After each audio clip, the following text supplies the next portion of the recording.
and gentlemen, and thanks for listening to the Wall of Power Radio Hour. We are kicking off a great new fall season here at 2018 with a great guest tonight, a fantastic guitar player named George Marinelli. He's helping us kick off the season, and we are going to be listening to his fantastic new record called Burn It All Down. Though you might not have met him or even heard of George, you have heard him every week as he plays guitar on the Wall of Power Radio Hour theme song. George is an amazing guitarist who has played with Bruce Hornsby in the Range, and for the last many years has been playing with Bonnie Raitt. I met George in 1992 when I recorded my record Whistling Past the Graveyard in Nashville at Moondog Studios, owned by Bucky Baxter, who was playing with Bob Dylan at the time, and longtime Bruce Springsteen bass player Gary Talent. We're going to be chatting with George today, listening to his great new record, talking about his past, his present, and his future. So with no further ado, my friend George Marinelli. George, hello. Hey, Paul. How you doing? Hi, everybody. Yeah, it's great to have you. You know, I saw the Bonnie Raitt, James Taylor show at the Excel in St. Paul the end of June, and a wonderful show by both bands, but I was reminded of how much I love your guitar playing. Oh, thank you, man. It was a fun show. The whole, these past couple of summers with James Taylor has been a real kick. And I'm sorry I missed you backstage. Yeah. We had common friends back there. And well, the great Stan Kipper, who fronts one of the, what I call the New Primitives, what I call the Twin Cities version of the Neville Brothers, played with you way back in the day. Who did Stan and you play for, George? We played with a guy named Andrew Gold, who used to be in Linda Ronstadt's band and had a good career on his own, had a bunch of hit records. Yeah, what were some of his hits, George? Thank You for Being a Friend, Lonely Boy. Wow. And I honestly don't remember the other titles, but he had a lot better material than those two hits. So he was a real talented guy, yeah. George, where did you grow up? I grew up on Staten Island in New York. Yeah. It's where the ferry boat goes back and forth between Manhattan and Staten Island. I could look out my window and see the Statue of Liberty, and I could see boats coming in and out of the harbor, big cruise ships and everything. And, yeah, my dad worked on the docks. He was worked for the railroad, and all my uncles, and they all work for the railroad, too, yeah. Well, I imagine, I don't know, you guys might be about the same age, but David Johansen from the New York Dolls was from Staten Island. I know, and we've never met. And also, what's the guitar player's name who played with Bowie on and off forever? I'll think of it. Yeah, right. I really like his playing, and he's also from Staten Island. He's another guy I haven't met, but would like to one day. Well, you and I are Twitter buddies, and we've been buddies now since, we recorded, almost 25 years ago. We were just young men with a dream, George.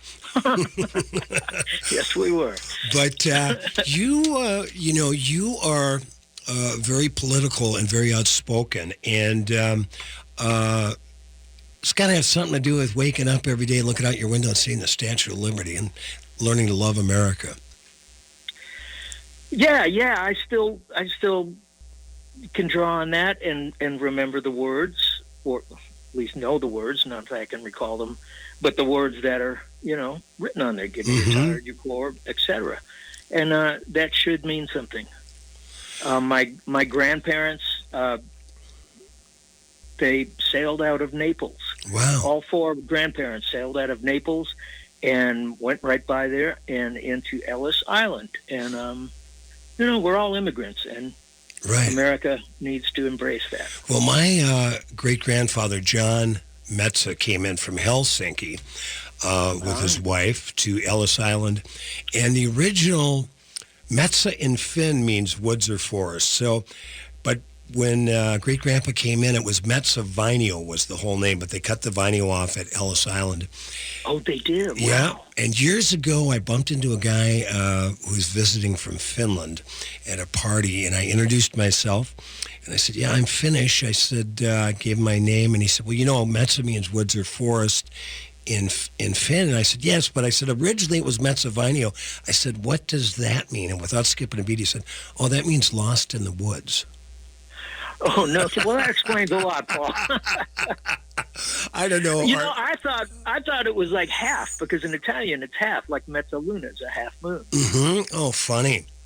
So, George, when did you pick up the guitar for the first time? My family moved from New York when I was turning 14. Moved to L.A. and my mom saved up trading stamps they used to have in those days. Oh, yeah. My mom had a guitar sure. for my 15th birthday. Green stamps my mom had. Yeah, same one, S&H green stamps. Mm-hmm. And the guitar was unbelievably horrible. And, you know, I think that means something, because if you really want to play, you're going to play anything. And this thing, the strings were nowhere near the rest of the guitar. The action was horrible. And it was, I tell people that now, you know, I want to get my kid a guitar. What should I get him? I usually say get him a crappy guitar. George, maybe it was a dobro. I don't know. I think it might have been an upright bass, actually. That's funny. Oh. So yeah, I was 15 when I first started. Okay, what were you? A late bloomer. What were you listening to? Oh, I was listening to the Beatles and the Stones. Yeah, all that stuff. When Hendrix came out, I dove into that, and then after that, I kind of got into a lot of R&B and funk music, and then I've always tried to broaden the direction, even still. Well, you know, your record, which I absolutely love, called Burn It All Down, and we're going to be playing 4 tracks over the course of the show tonight on the Wall of Power Radio Hour. You've got a really Keith Richards rhythm vibe happening on a lot of those tunes. Yeah, I admire Keith. He's a really inventive guy. People don't realize, you know, maybe stylistically what it is he sort of invented. He sort of took the Chuck Berry thing and continued with it. And he doesn't have chops. He's not a flash player at all. Guitar players who are, you know, younger and starting out, they just look right over that stuff. But for me, it's about songs, and it's about parts you can remember after they stop playing the record. And when a guitar player stops playing, you can remember maybe what he played. And Keith, you can put on their greatest hits records and listen to the first 10 seconds of any of those songs. Right. There's an incredible hook there that have become, you know, part of the fabric of pop music. So the guy's, I think he's pretty amazing. He's a little nuts, but he's amazing. Yeah. You know, if I could name drop here for a minute, I had the pleasure of meeting the great John Hammond Sr. in a couple of times in 1983 and 1984. And he told me after I first met him, it was amazing. He had a fourth floor apartment at 311 West 57th in New York, the same apartment building that Bella Bartok used to live in. And so he had a little office and a secretary, and then went to use the restroom. He had an old claw hammer tub filled with, I'm going to guess, 400 cassette demo tapes. And so he listened to a half hour of my stuff, and the first thing he told me as I was leaving, and he couldn't have been nicer, was he said, Paul, the next time you come here and you play me your songs, I want to be able to whistle them while you're leaving. And that was always stuck with me, you know. Get a good melody, get a good riff, you know. Those things last a long time. Yeah, there's so much music that I listen to, and there's so many players I listen to that while I'm listening to it, it's not memorable. And in a second it stops, it's gone. I mean, it's just so much fluff. Yeah, you know? And cotton candy. People really, and I'm not saying I have it nailed by any stretch, but I wish there were more people writing with more emphasis on melody and on new chord changes, not the same G, E minor, C, D that everybody is using on every song nowadays. It's stale. Well, if you listen to a lot of Americana music, I've been saying for years, everybody let's take a year off using a G chord. Everybody. You know what I mean? I love Everybody. It. You're not allowed. Just can't do it. I'm with you, man. I'm with you. You know what I'm saying? It's just, that's just the way it's done, unfortunately. But anyway, we've got George Marinelli on, a good buddy of mine who I haven't seen in years. I saw him play with Bonnie Raitt. We're going to talk about what it's like to play with Bonnie Raitt and tour with James Taylor and all that. But he's got a great new record out called Burn It All Down. We're going to listen to the title track. In 20 seconds or less, George, tell us what the song's about. What that song is about? Yeah. I would say it's basically about it's sort of a metaphor for what's going on now. I was sort of writing it in, trying to act like the king in his castle and everybody else. The rich get rich and the poor get poor. Right. And that's what's happening now in America, and that's kind of what the song is about. Metaphor for that. Burn It All Down, George Marinelli, and we'll be back the whole show tonight in the Wall of Power Radio Hour with George. So dig the tune.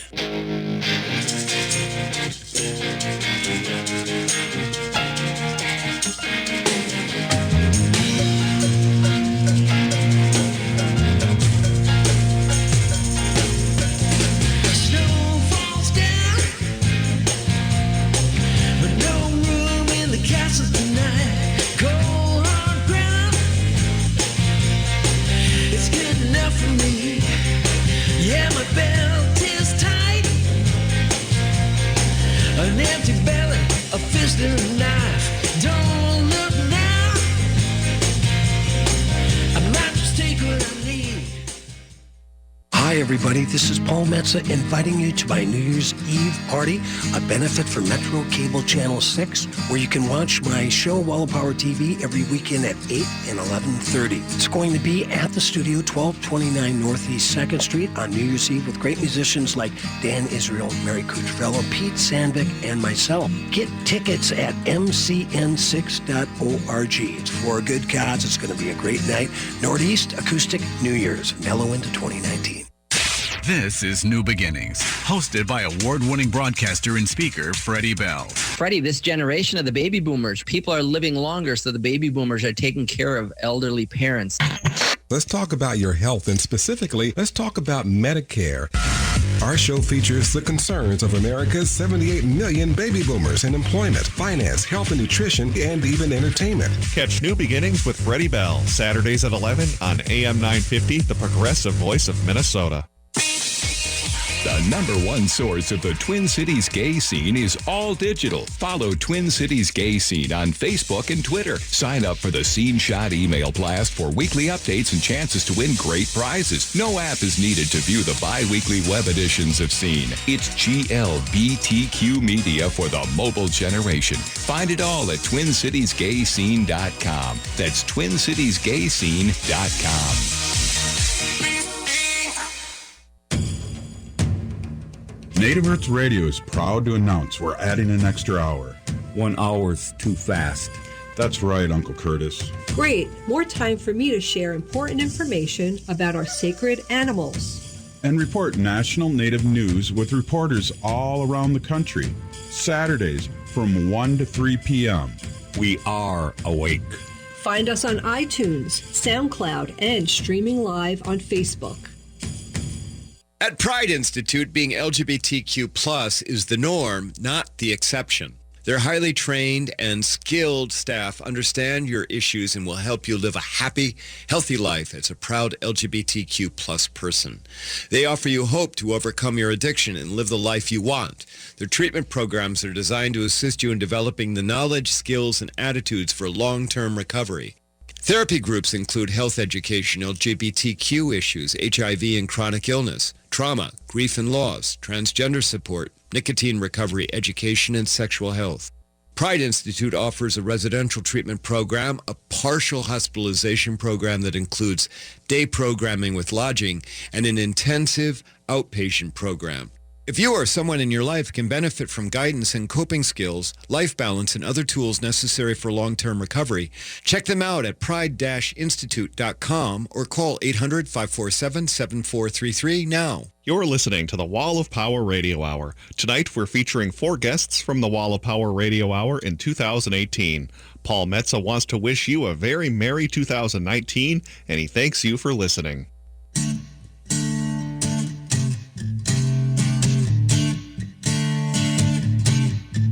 Welcome back to the Wall of Power Radio Hour. This is your host, Paul Metza. My guests in the studio all night tonight, Mr. and Mrs. Richard and Karen Painter, both professors at the University of Minnesota.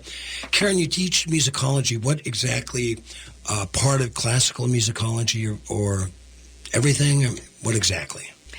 Here, I teach mostly 20th century. Okay. I teach a freshman seminar every fall called Music in Nazi Germany. Wow. And usually the students have no background in music. Maybe they played an instrument some, and they're intrigued by the title. Also, in the course, we discuss related issues in contemporary American life and in the world, and it counts, therefore, as a particular kind of civic ethics requirement for undergraduates. So this is an interesting time to be discussing parallels and related contemporary issues to Nazi Germany.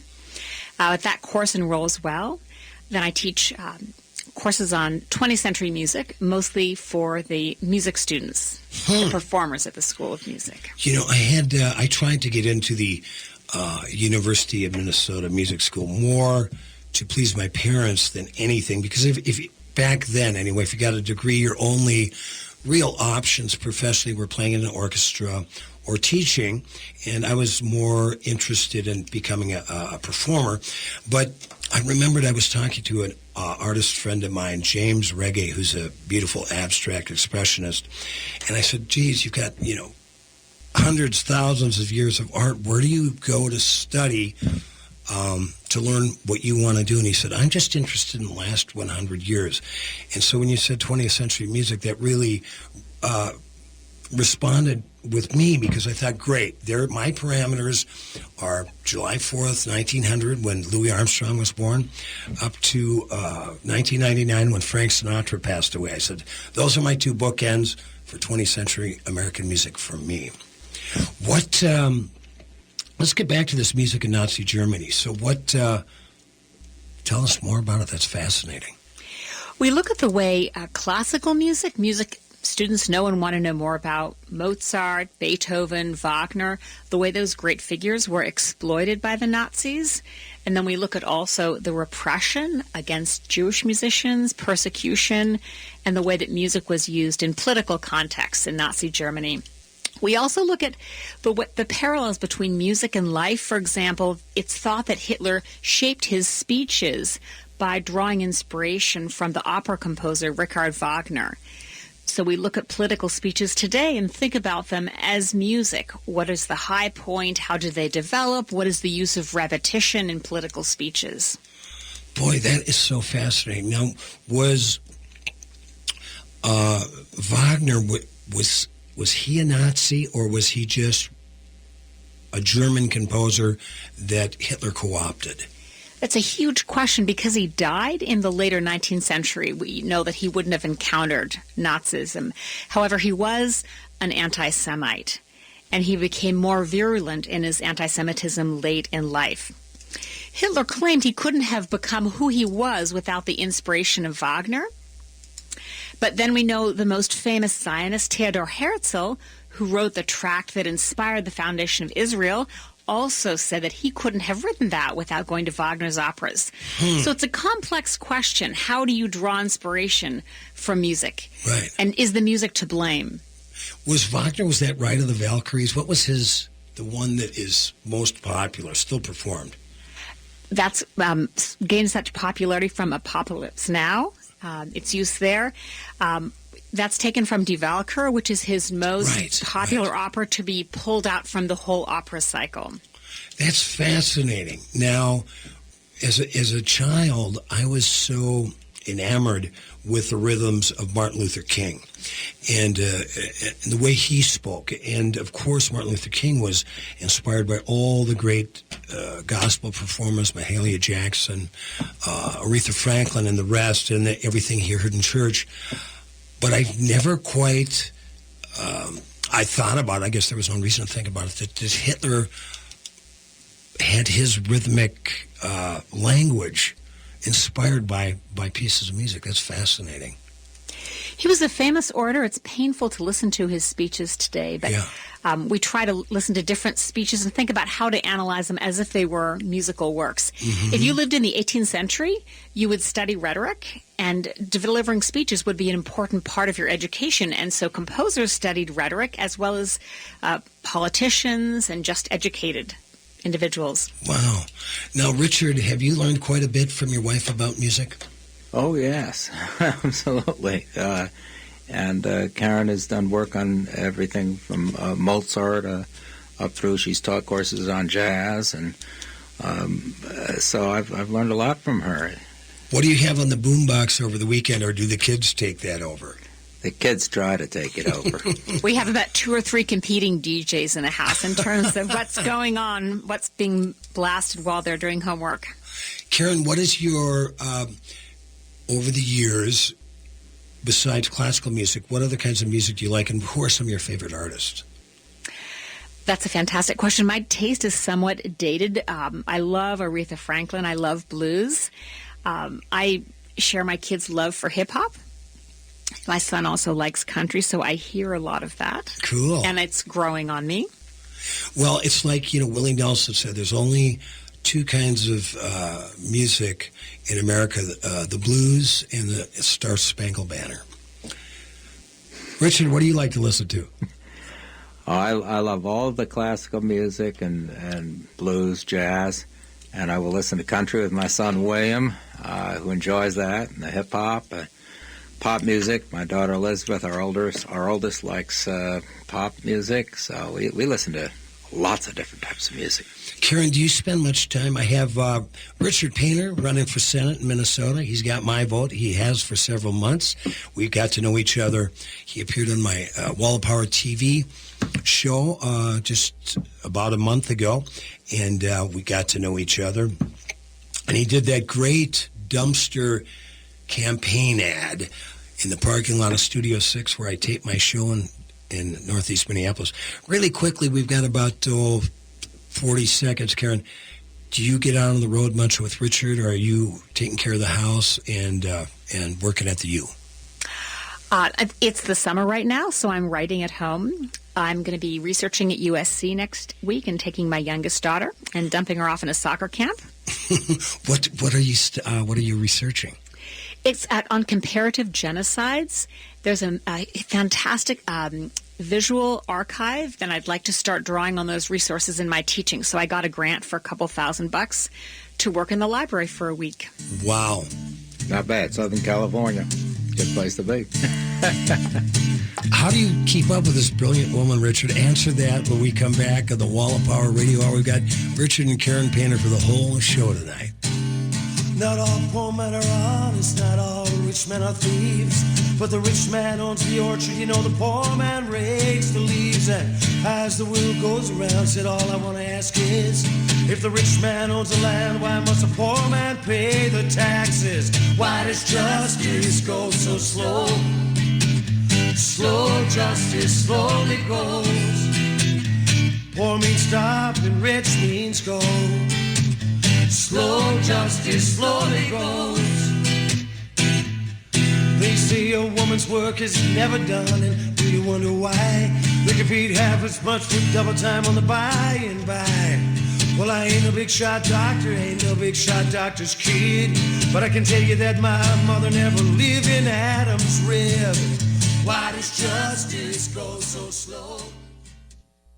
Toyotathon is on. Head to Rudy Luther Toyota and check out the great deals. Rudy Luther has huge model year-end incentives, but it's the continued service which will make you a loyal Luther customer. Get 2 years maintenance free with every new Toyota purchased, performed in one of the largest volume service departments in the country. They'll never sell you service you don't need. Plus, the Luther Advantage card gets you great discounts at holiday. Go to RudyLutherToyota.com for all the Toyotathon deals. Rudy Luther Toyota, 394 and 169 in Golden Valley. Located just north of 50th in France, the Great Wall Restaurant has provided a delicious taste of authentic Chinese cuisine since 1981. Specializing in Szechuan and Peking dishes, they offer one of the most extensive menus in the Twin Cities. Favorites include hot and sour soup, pan-fried dumplings, and mushu pork with homemade Chinese pancakes. Stop by their Edina location or call for takeout at 952-927-4439. See the full menu at greatwallrestaurant.us.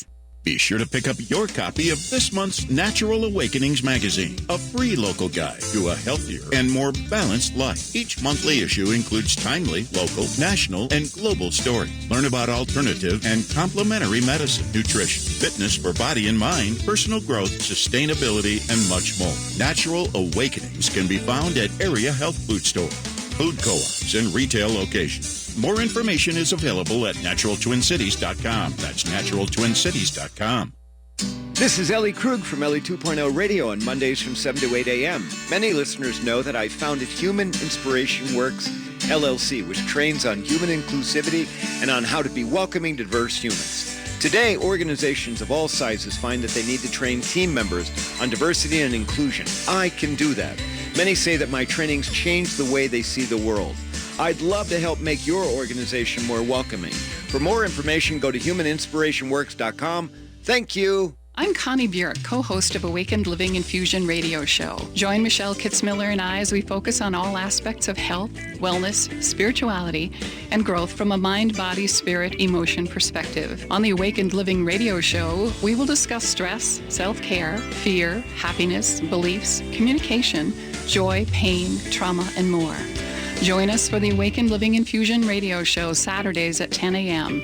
Let us share with you ways to infuse vitality into life. Stop and listen for a second. Do you hear that? It's peace, quiet, and tranquility. After a busy holiday season, that's what you'll experience at Big Bear Lodge just off the Gunflint Trail. There's always an abundance of snow and winter activities like ice fishing, snowshoeing, snowmobiling, and world-class cross-country skiing. Then cozy up in one of Big Bear Lodge's guest rooms or authentic woodsy cabins. Come find your smile at Big Bear Lodge. More at BigBearLodgeMN.com. With your AM 950 weather, I'm Sam Turnberg. Tonight is partly cloudy with a low around 20. Tomorrow, partly sunny with a high near 32. Monday, cloudy with a high near 29. New Year's Day, mostly cloudy with a high near 4. And Wednesday, mostly sunny with a high near 19. A great way to support both AM 950 and local businesses is to visit one of our advertisers. From Seward Co-op, Electric Fetus, Common Good Books, and more. See a full list of advertisers at am950radio.com. You're listening to the Wall of Power Radio Hour. Tonight, we're featuring 4 guests from the Wall of Power Radio Hour in 2018. Paul Metza wants to wish you a very merry 2019, and he thanks you for listening.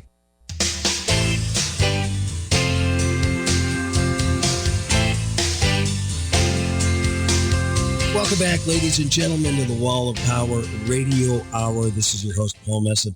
I'm having a delightful discussion with Charlie Pierce, writer and blogger and liberal pundit. You've probably seen him on CNN, maybe MSNBC. Charlie, they haven't asked you on Fox yet, have they? No, they haven't, actually. And as a former Murdoch employee, I feel kind of broken up about that. You should have it in there somehow.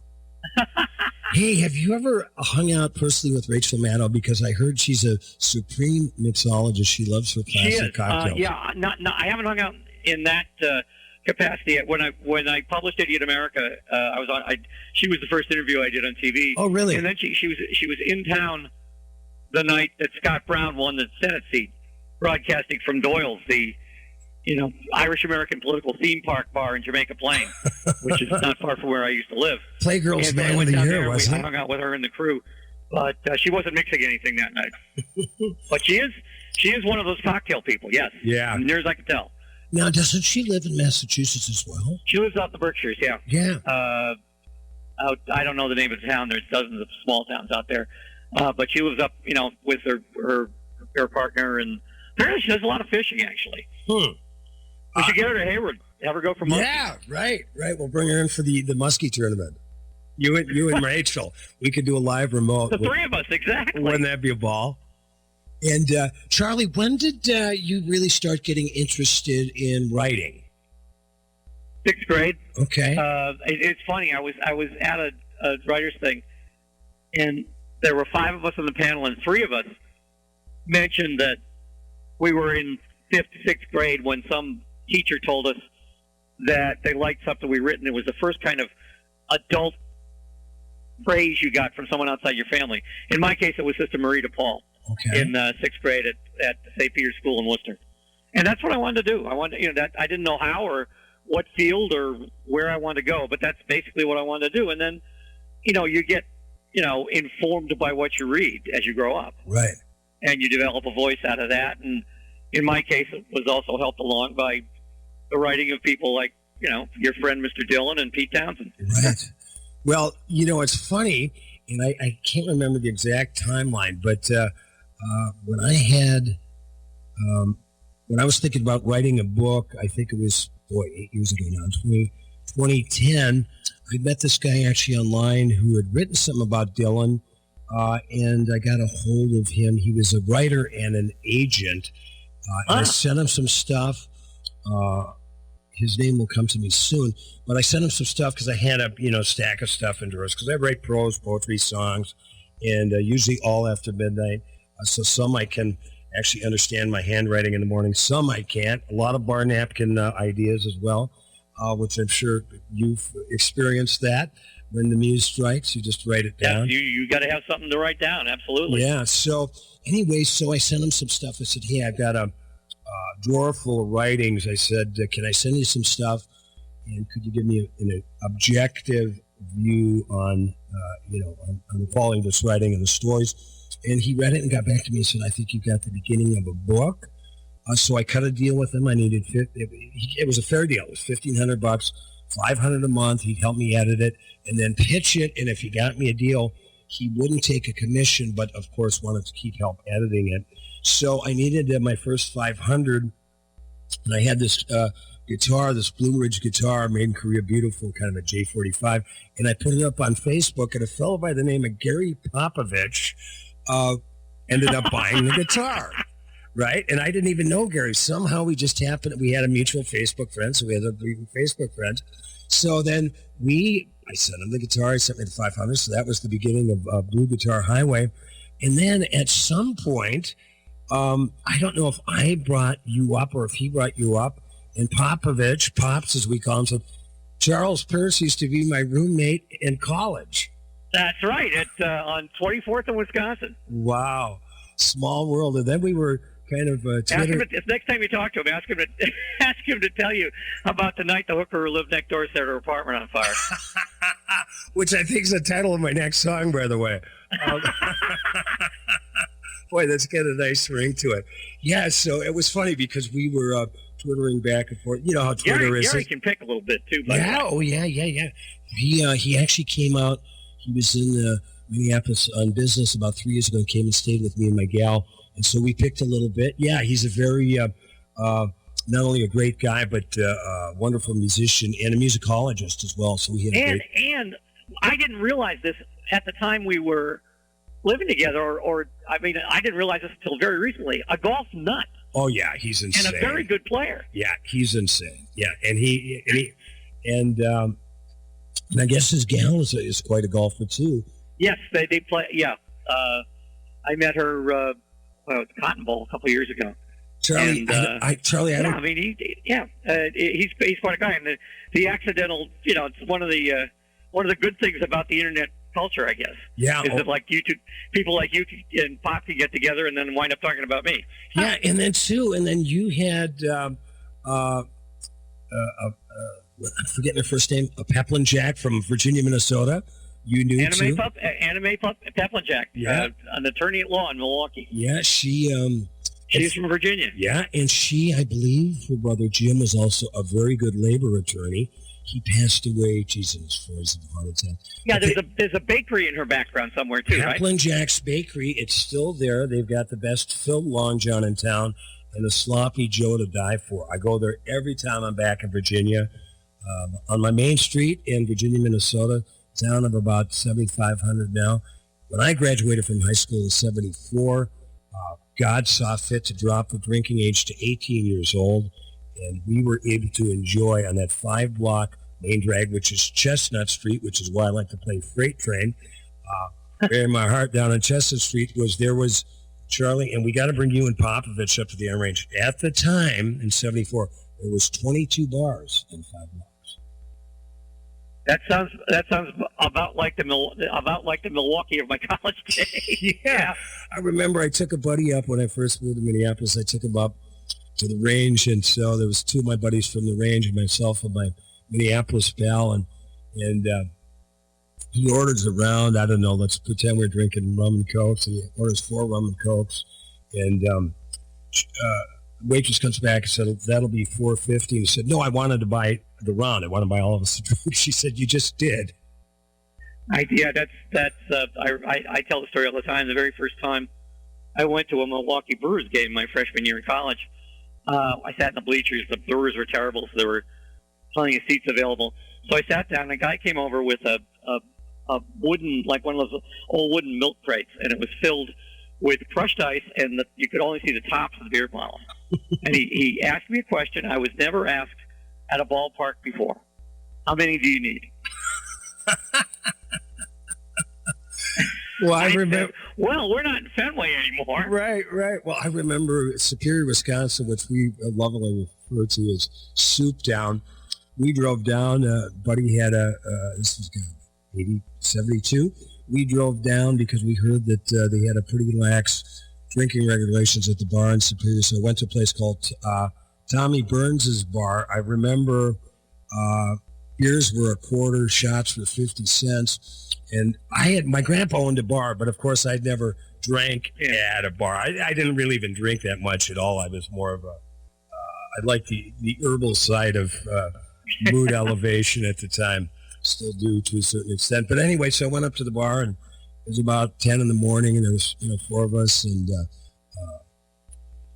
bartender came up, an older gentleman, and said, what do you have? I said, I'm thinking about, I've seen this in cowboy movies, right? I said, I'll have a beer.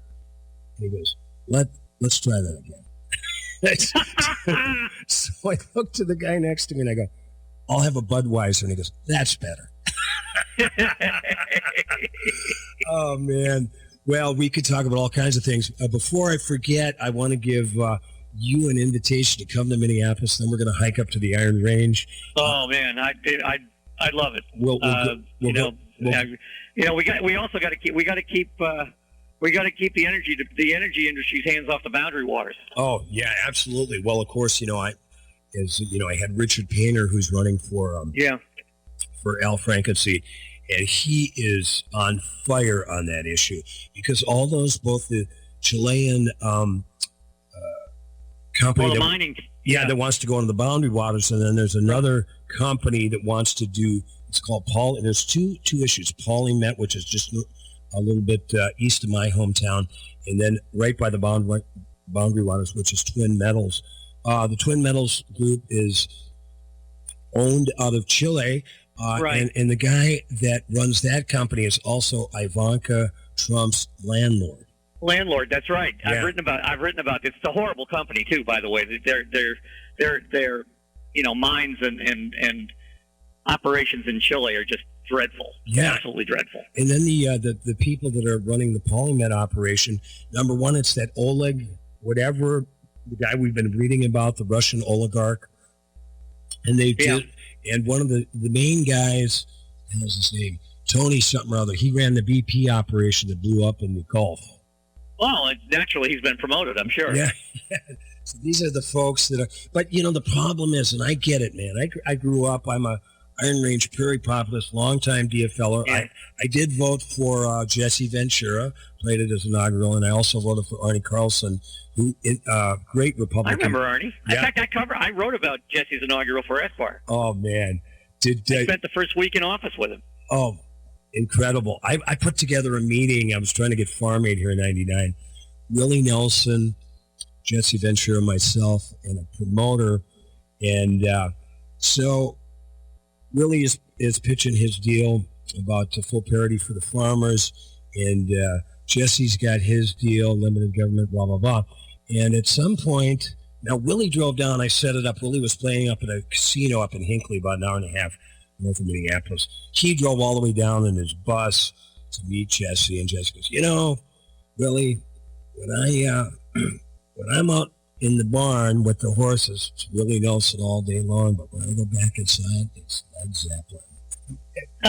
It's like only in America, right? And That's pretty funny. And then his wife Terry came in with a bunch of swag from the state fair and kind of smoothed everything over. We didn't get to Farm Aid there, but I was able to hang out with Willie on his bus, and you know where that one went.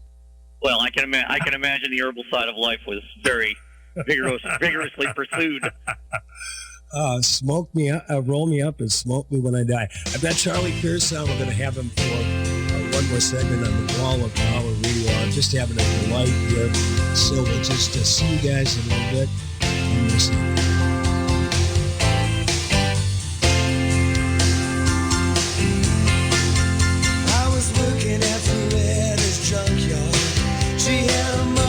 And a rose tattoo.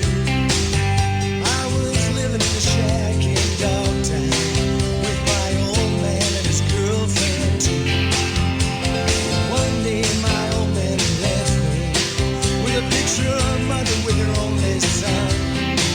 He said, I hope my blood don't run through your veins. He said, it's better to fight than run.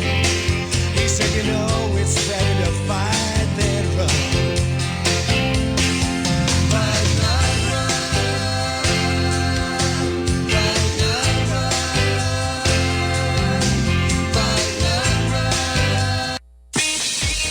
The number one source of the Twin Cities gay scene is all digital. Follow Twin Cities Gay Scene on Facebook and Twitter. Sign up for the Scene Shot email blast for weekly updates and chances to win great prizes. No app is needed to view the bi-weekly web editions of Scene. It's GLBTQ media for the mobile generation. Find it all at TwinCitiesGayScene.com. That's TwinCitiesGayScene.com.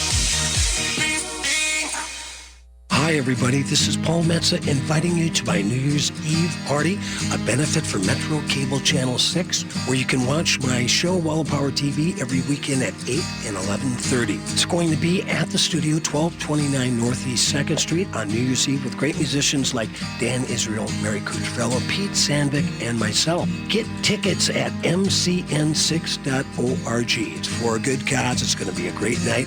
Northeast Acoustic New Year's, mellow into 2019. If you're someone that counts on AM 950 to bring you the latest in progressive politics, news, and talk, remember, we can't do it alone. Support our many great advertisers and let them know you heard about their business on AM 950. If you don't know who to talk to, simply write AM 950 on your receipt. AM 950 is supported by small, local businesses, so you're not only helping us and those businesses, but our local economy as well. For a complete list of our sponsors, log on to am950radio.com.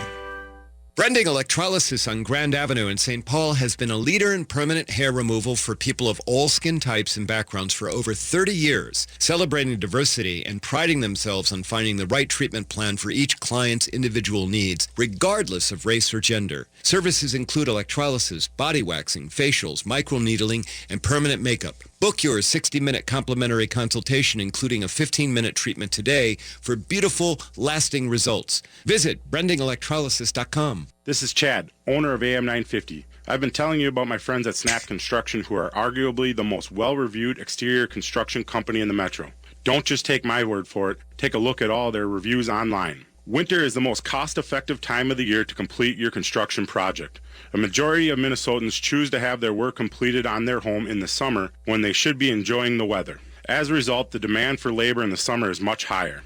The most cost-effective way to improve or restore your home is in the winter due to the lower demand. Right now, Snap Construction is offering an additional 30% off of labor to the AM 950 listeners on your next construction project between now and the end of February. Call 612-333-SNAP and mention AM 950 for an additional 30% off. As always, Snap Construction stands by their work with a lifetime craftsmanship warranty. Don't wait to get a free estimate by calling 612-333-SNAP or find them online at snapconstruction.com. Financing options available. You're listening to the Wall of Power Radio Hour. Tonight, we're featuring 4 guests from the Wall of Power Radio Hour in 2018. Paul Metza wants to wish you a very merry 2019, and he thanks you for listening.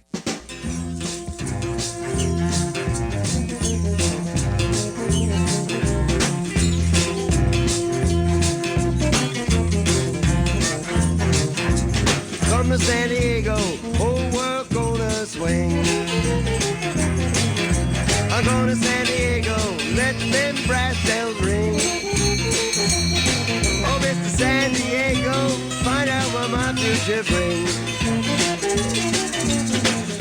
Welcome back to the Wall of Power Radio Hour. This is your host, Paul Metza. My guest for the whole show tonight, author Pat Thomas, with his great new book, Did It?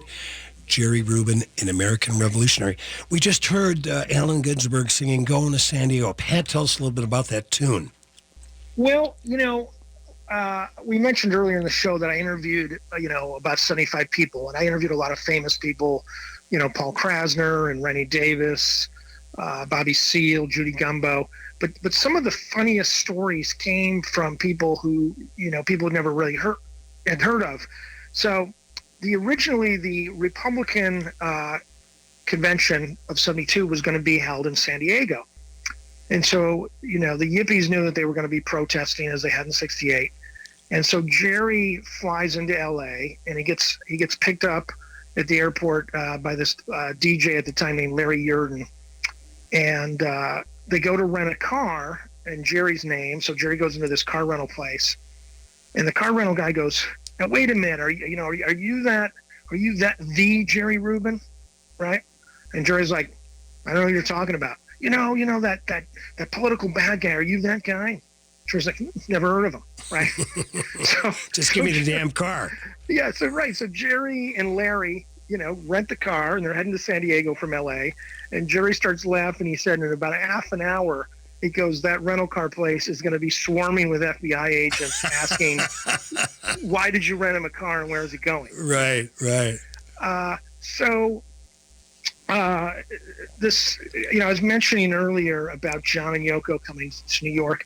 So there's a lot of things happening in New York City in 1971.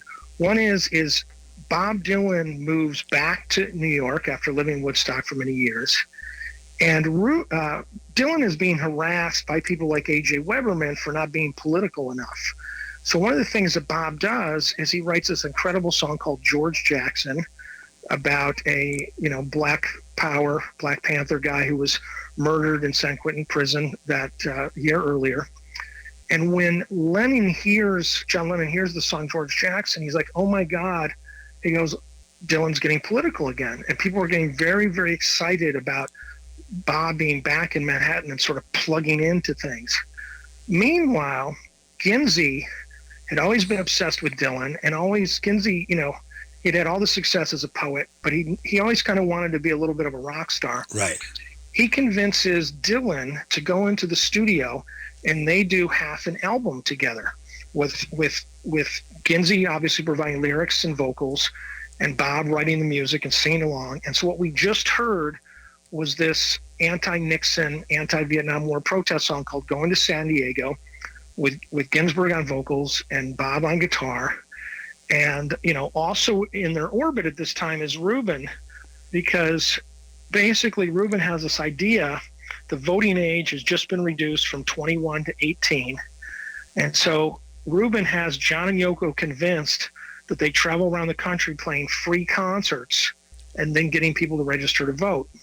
And they were really trying to rope Dylan into this. Now, anyone who knows Dylan would never do a political tour like this. But nevertheless, in my book, is a great interview with Jerry Rubin's girlfriend at the time, Kathy Stream, who talks about Dylan surprisingly showing up at Rubin's apartment out of the blue.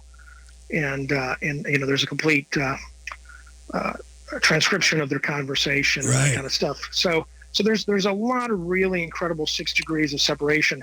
It turns out that Norman Mailer was a big fan of Jerry Rubin's, and there's all kinds of Norman Mailer, Jerry Rubin stories in my book. We were talking about Phil Oakes. Phil and Jerry were incredibly tight. So yeah, it was really a magical time. And what was part of that, the Phil Oakes story has a very tragic part to it. He never quite got the success that he probably deserved, and also in his later years suffered from depression and being bipolar, and then coupled with some snubs by Dylan, not getting invited on the Rolling Thunder tour and whatever, ended up hanging himself in his sister's apartment in Queens, which was really sad. And so you have a lot of that. It's a very interesting book. I would want to recommend everybody out there that's interested in the times, American protest, to get Pat Thomas's book, Did It, Jerry Rubin, An American Revolutionary. Pat, we got a couple minutes left. Let's segue into how Jerry Rubin ended up on Wall Street. Yeah, I want to talk about that. A lot of people think that Jerry became a Republican. He was a liberal Democrat. People think he supported Reagan. He never supported Reagan. Basically, Jerry put on a suit and tie, and he showed up at Wall Street. And the other myth, fake news, is that Jerry was not a stockbroker. He was not trying to get people to invest in Exxon or Shell or Bell Helicopters or anything like that. Jerry was actually marketing solar panels, green energy, and ecology in 1980 on Wall Street when nobody wanted to know about it. And way ahead of his time. Way ahead of his time. And so, the fact that Jerry put on a suit and a tie, the fact that, yes, Jerry was part of what became known as the yuppie movement, but Jerry was leading a very progressive, very liberal wing of the whole yuppie thing. And Jerry actually, my first book about the Black Panthers, I talk about this. The Panthers by the early 70s are running for mayor and city council in Oakland because they realize that, for better or for worse, change comes from within, right? And so Jerry, Jerry wanted to make money. He was in his 40s, wanted to have a nice house, a nice car. But Jerry realized that change came from within, and he was kind of leading his own little, macro revolution kind of from the inside out. And a lot of people do not know that. They think that Jerry was just on Wall Street, being a jerk. And when I was skimming the book, worked for a firm called John Muir Investments, which I had to think has something to do with the great John Muir, who's got a great national park named after him north of San Francisco. We just have a few seconds left, Pat, here. How can people track down the book? What's your website? Give us the info. Okay. The book is, again, we've mentioned it a million times. It's called Did It, Jerry Rubin, American Revolutionary. It's available on Amazon and Barnes & Noble websites. It's published by Fantagraphics. You can get it on their website. Any decent bookstore can order it. It's not that hard to find. If you just Google the book title, Jerry Rubin Did It, I'm sure there's about a half a dozen ways you can get it. Well, Pat, thank you so much for your time today. Have a wonderful 4th of July weekend. You're a patriot in my eyes, and always enjoy speaking with you, my friend. Thank you, Paul. Thanks for listening to the Wall of Power Radio Hour. The show is produced by Paul Metza, engineered by the great Brett Johnson, right here at AM 950 Studios. Watch my TV show, Wall of Power TV, every Saturday night, Comcast Channel 6 at 8 and 11:30 p.m., or stream from mcn6.org. Happy 4th of July weekend, everybody. And like my dad used to tell me, remember to be kind and make someone happy. Peace.